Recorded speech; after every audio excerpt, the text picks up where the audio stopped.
Welcome to the broadcast. My name is John Mayfield, the real estate tech guy for Global Real Estate School. And of course, your real estate exam coach. That's right, my real estate exam coach. Don't forget, we have a brand new product, and for Global Real Estate School students, it's in your course dashboard. Some of the newer students who've been signing up within the last couple of weeks, it actually gives you a link to an external website. And I'll show you how to use that at the conclusion, but it's a great study aid, especially after you complete the school. So I want to remind you about that. Hey, don't forget, subscribe to our YouTube channel. We'd love to have you subscribe and check us out at globalrealestateschool.com. Well, let's get right into today's study session, and I'm going to move us over to my computer. Once I select the right button, we should be good to go there. So it's trying to bring it up, and there it is right there. So you should be seeing my computer screen right now, and we are going to look at short sales today. So again, I'm at the website for the National Association of Realtors just because I think they have some good questions. It's free for anyone, and these are different questions than what I have in my material. So I think it's always good to take a look at some questions that are available. Now again, to get to this, just go to NAR. I would go to Google first, then type in NAR. You can type in antitrust quiz. You can see it pops up. You can type in Can Spam Act quiz, and it'll bring you back out to the quizzes. And then over here on the right-hand side, there is the opportunity to take another quiz. And you can see some of the specific quizzes that they have. I've gone over these several times, but just so you will know, we did RESPA yesterday. Great quiz for you to do. And by the way, all of these quizzes that we have already done, they're recorded and they're right inside YouTube. So RESPA, we've also done the do not call rules. We've done fair housing. We did the Can Spam Act. So we did that. We've done, as I mentioned, fair housing. We've done federal lead-based paint disclosure. I don't think we've done FHA now. I'm trying to remember if we've done that. We haven't done foreclosures. We have not done mortgage fraud.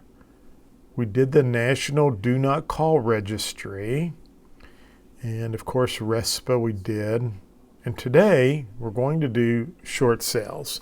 So I'm just trying to pick some of these out so that we can go through, talk about these, and make sure that you understand a little bit more about some of these areas that we tend to overlook or neglect.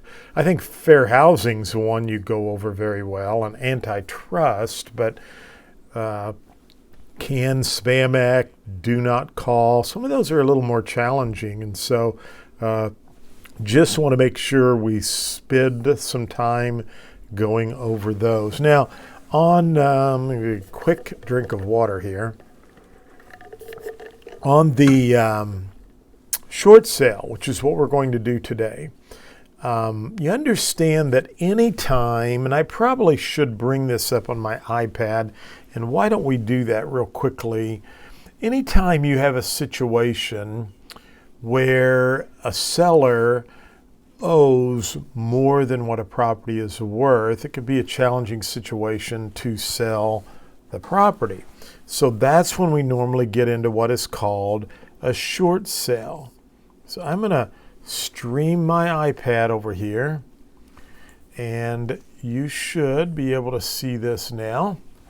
If I put that over there for you, and I'm going to go into my app that I like to take notes on. So let's talk about a short sale and how this works. So I had a home about 2 years ago, and I had the house listed for $95,000. It actually wasn't too far from where I'm living. Subdivision back behind me, And yes, for those of you in California and New York, we do have homes in this area that sell for 95. This is I'm in a different subdivision, but the subdivision right behind me, the properties will go anywhere from probably $150,000 to $200,000 now. At that time, when I had this property, and this is the subdivision here, there's a street here, and these homes up through here are going to probably be 80 to 150. So this home was right on the corner. It was a great location. It was a ranch home, no basement, 3 bedrooms, 2 baths, nothing fancy. But again, and this was back when the market was fairly depressed. This house today would probably bring about 145, 150. That's how much the market's gone up.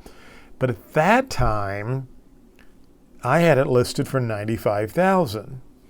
His loan on the loan he had on the property was probably right around $90,000 plus or minus. So he knew by the time he paid commission, he was going to have to bring money to the closing table. Well, everyone who looked at it turned their nose up at the house. There was no way they were going to pay $95,000, and it was probably only worth around $78,000 at the time. Again, this was in the middle of the mortgage meltdown. The house needed painting and cleaned up, but it was a good location. But this was probably all it was worth. So the bank agreed to do a short sale, and that's what we're going to talk about today. And a short sale meant that we had a contract for this amount, and of course we had commission, and we had closing cost, and that was going to leave a certain amount that was left over. And let's just say, for simplicity's sake, it was $73,000. So the bank said, even though this is the number, I was trying to pick a different pin color out. Even though this is the number for the payoff, we will accept $73,000. So 90 minus 73,000 is what? $17,000. So the seller was short $17,000, but the bank said, because of the fact that this is all the home's worth, the seller was in a certain situation. We went through all these things we had to check off for the lender, and they have reviewed everything and said, yes, you can sell it for $73,000, and we'll take the hit for $17,000. That is called a short sale. And that's what we're going to kind of look at right now, is the short sale situation. So I'm going to drop this down, and you should be able to see my screen, and we will go through some short sales information. So first question, ask us, and I'm going to make this a little bit bigger. What is a short sale? What is a short sale? And we have several choices. When a property sells for less than its current market value. When a listing sells for below the amount the seller owes on the mortgage. When a listing is sold in a short amount of time. Or all of the above. What is a short sale? When a property sells for less than its current market value, when a listing sells for below the amount the seller owes on the mortgage, that's the one I like, when a listing is sold in a short amount of time? All of the above.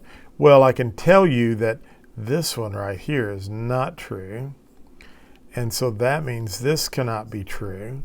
So it would be down to these two. Is it when it sells for less than the current market value or below the amount the seller owes on the mortgage right there? Well, if I bring this back up, I think we can all agree that it's this scenario right here. The seller owed 90 and this is all it's worth. And so therefore, the correct answer, I think, is when a listing sells below the amount the seller owes on a mortgage. Number two, we'll see. I have not scored 100% yet. I've got to fix that here, okay? When or which of the following circumstances are appropriate for a short sale? When a seller needs to relocate soon due to a career change? When a seller has to move quickly into a larger or smaller home due to a family issue? When a seller loses his or her job? Or all of the above? That's an interesting one, isn't it? When a seller needs to relocate soon due to a career change. You know, I'm just wondering, would that always be a reason for a short sale? I guess it could be. I like when a seller loses his job, but the top two kind of concern me. But I will go ahead and select all of the above. Number three, which of the following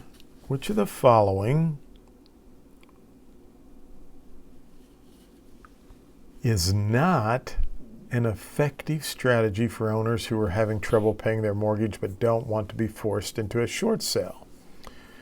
Refinancing a mortgage loan at a lower interest rate, working out a different mortgage payment plan to help get caught up, putting mortgage payments on credit cards until one's financial situation improves, requesting a forbearance period. So, which is not an effective strategy? Well, there's some interesting things here to look at. Number one, if you can refinance with a lower interest rate, that definitely would help you out, right? You could also work out a different mortgage plan to get caught up. It's interesting, and I'm going to be very transparent. With you that in 2006, I sold my real estate company and went to work for a bank. I tell this story through some of my teaching today, but long story short, bank I went to work for had some problems. That's when the mortgage meltdown was happening, and they were not able to fulfill some promises that they had made to me. And long story short, I'd sold my company, signed a non-compete clause. Bank cannot come to my hometown. We had a late spring freeze, and my wife and I had built a brand new home on our pick-your-own blueberry blackberry farm. So, it was a perfect storm. And I had I had this challenge, but you know what? By talking to people and having an open dialogue, I was able to work out different payment plans and arrangements till I could get the farm sold, get some things turned around. So you can, you can get people to work with you. You can get credit card companies to restructure a payment plan and take interest off. You've got to show proof of a lot of this, but it can happen. So we know getting a lower interest rate would help. We know that putting your mortgage on a different plan would help to help get you caught up. Could be possible. Putting mortgage payments on credit cards. Again, which of the following is not an effective strategy? That's probably the answer I'd like to go with. But let's read all the answers. Requesting a forbearance period. Forbearance is when the lender says we will forbear, or you can go 2 or 3 months without making a mortgage payment, and it won't affect your credit score. We're right in the middle of the shooting of this live video of the coronavirus, COVID-19. And there are lots of companies that are allowing consumers on their mortgages, on their bank payments, to forbear or do a forbearance. And so that would be an effective strategy. But I think the correct answer here would be putting your mortgage payments on credit cards. I wouldn't do that. Number 4, what is the first step sellers should take in the short sales process after reaching out to their lenders? Network with friends and family to find an interested buyer. Get an appraisal of the house. Hire a qualified team of short sale specialists. Or start liquidating assets. What is the first step sellers should take in the short sales process after reaching out to their lenders? Network with friends and families to find an interested buyer. Get an appraisal of the house. Hire a qualified team of short sales specialists. Or start liquidating damaged assets. I'm going to go with hire a qualified team of short sale specialists. I like get an appraisal on the house, but there might be some other steps before you run out and get an appraisal. So let's do C. Number 5, which of the following documents is not typically required by lenders prior to approval of a short sale? So again, which is not typically required? Well, would they require a hardship letter detailing the seller's finances and explaining why the short sale is needed? Yes. Would they require a copy of the purchase contract and listing agreement? Yes. Proof of income and assets? Yes. The seller's work history over the past 2 years? No. I mean, that it could just be you're upside down with your house. You could have a great job, but what happened in 2010 and 11, the economy fell. I mean, we had this mortgage meltdown and people couldn't sell their houses and values dropped. And so even though my client had a good work history, he couldn't sell the property for what it was worth on the market at that time. So again, which is not typically required, work history. Number 6, how long does it usually take a lender to review a short sale package? Between 1 and 2 weeks, about a month, between 2 and 4 months, or about 6 months. This one seems like what happens in reality, but I'm going to go with 2 and 4 months, okay? Between 2 and 4 months.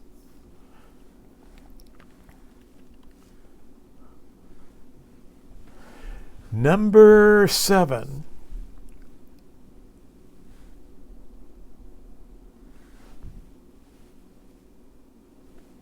Number 7 here.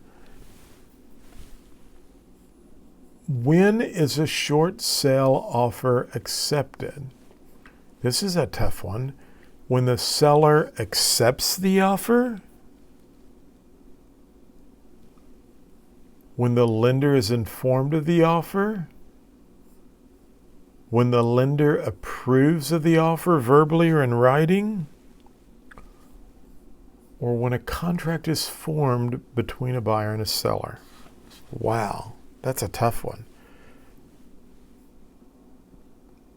Because I want to say when the lender approves the offer verbally or in writing, but if you have it's stipulated that it's a short sale, it would be when a contract is formed between a buyer and seller. Let's go with D. And number 8, which of the following is a potential downside of short sales? The lender may demand a cut in the real estate agent's commission. The short sale can negatively impact the seller's credit score. The seller may have to sign a note promising to pay back the remaining mortgage debt.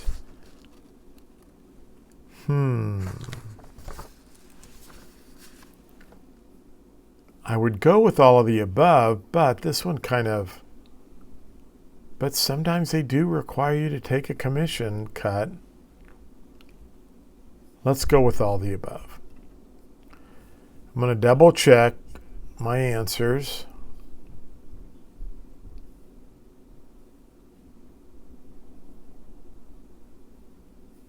All right, let's see what happened. If I did poorly on this, I'm going to be upset, okay? So let's see here. And the answer is, hey, I got all 8 right. I finally got 100%. I like that. So what is a short sale? When a listing sells for below the market the seller owes on the mortgage. Number 2, which of the following circumstances are appropriate for a short sale? All of those were. Number 3, which is not an effective strategy? I kind of thought I got that right. Putting mortgage payments on credit cards, that would not be an effective strategy.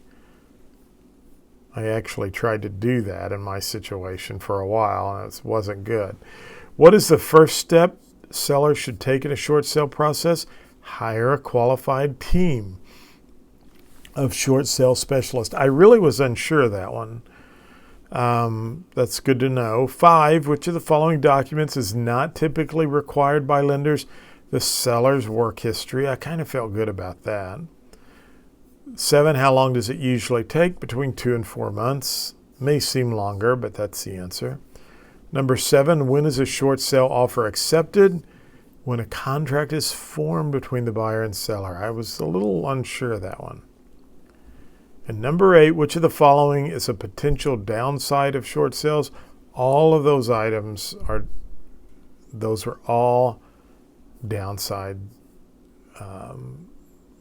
Those were all situations when a short sale might not be the best route to go. So,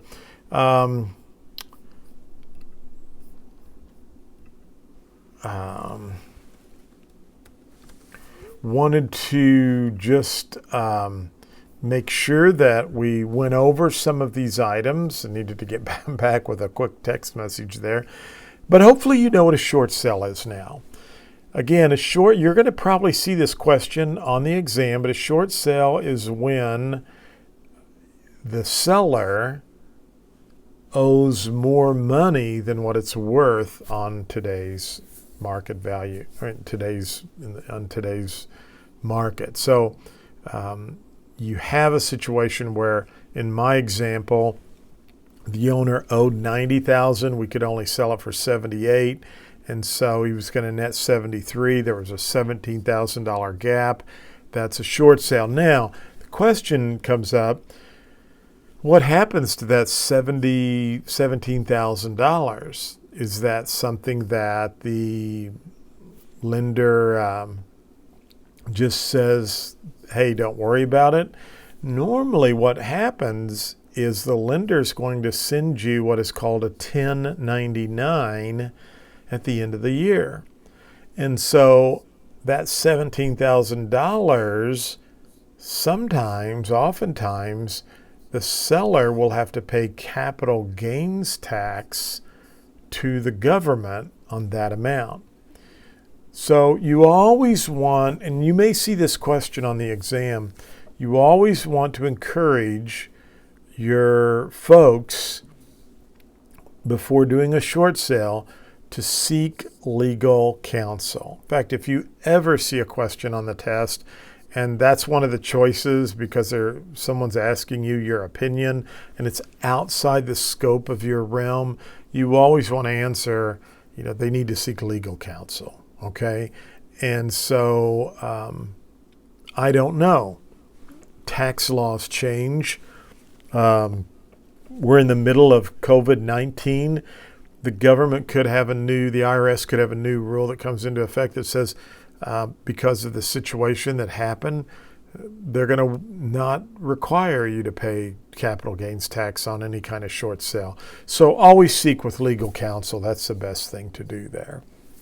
But I guarantee you probably may see a question on short sales. And you learned a definition, forbearance, that is good for you to understand and know. And should be good to go on short sales now. I want to say thanks for watching. I do have one more problem I want us to work, though, because you will see this on the real estate exam. And I just wanted us to work a quick math problem, if we could, because they love these questions on the test. If Tom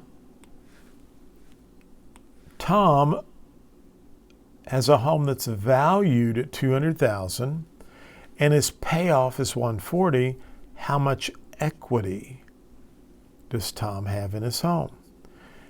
So equity is always the difference between the value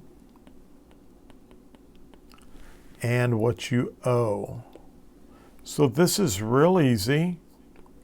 200,000 minus 140,000 equals 60,000. So how much equity does Tom have? $60,000 is Tom's equity. So I just wanted to very quickly go over an equity math problem. Not too challenging there, but sometimes people can get confused on those. So you just have to figure up all the debt and subtract it from the value, and whatever's left over is the owner's equity. Well, do not forget, I want to put my